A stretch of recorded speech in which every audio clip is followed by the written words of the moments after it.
That which I never waited for ended my waiting. Have you ever experienced this kind of waiting? The person you're waiting for never appears, and the result you hope for is long delayed, yet you continue to wait because there is no better option? I too have waited like this.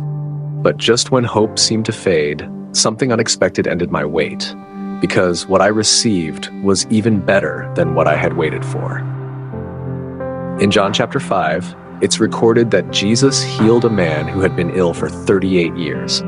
This man, along with many others who were blind, lame, or paralyzed, lay beside a pool, waiting for an angel to come down at certain times to stir the water. After the water moved, the first person to step in would be healed, no matter their ailment.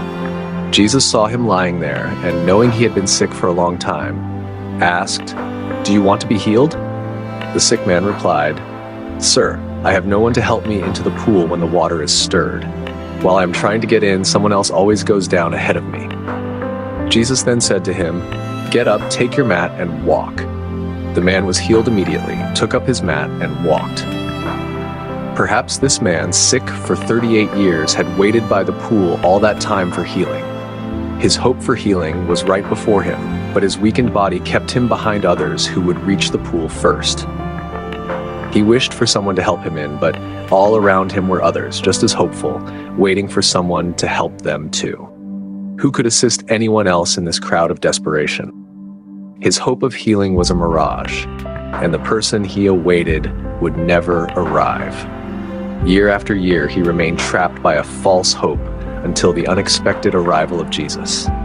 Jesus did not come to help him reach the pool, but to heal him and free him from this futile hope and waiting.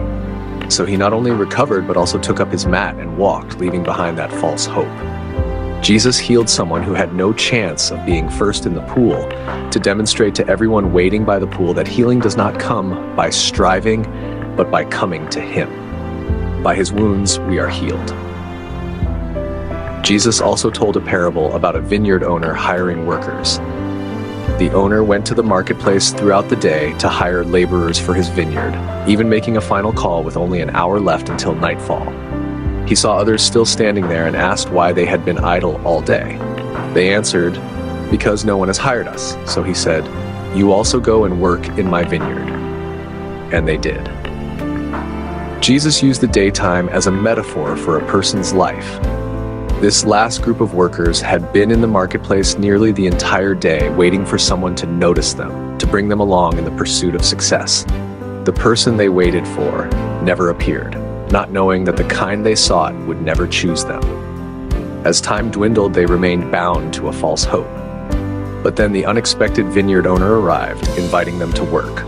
The owner did not hire them for their abilities. He had compassion, unwilling for their lives to waste away in waiting, unfulfilled. These workers entered the vineyard and their lives were transformed. They worked for only an hour, but produced results comparable to those who had worked all day. Their previous idle waiting was redeemed through the vineyard owner's call to diligent grace.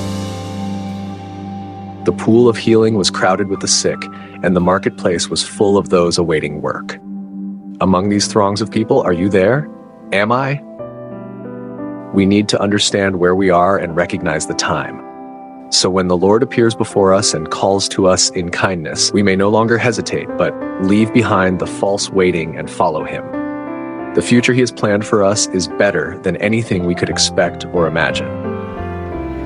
Brothers and sisters, it is not we who chose the Lord, but he who chose us, appointing us to bear lasting fruit. We have left the crowded world, being transferred into the kingdom of his beloved Son. Therefore, let us make the most of our time and strive to serve the Lord more, knowing our labor in him is not in vain. Though our time is brief, it is enough to accomplish what he entrusts to us, for his grace is sufficient. Thank and praise the Lord.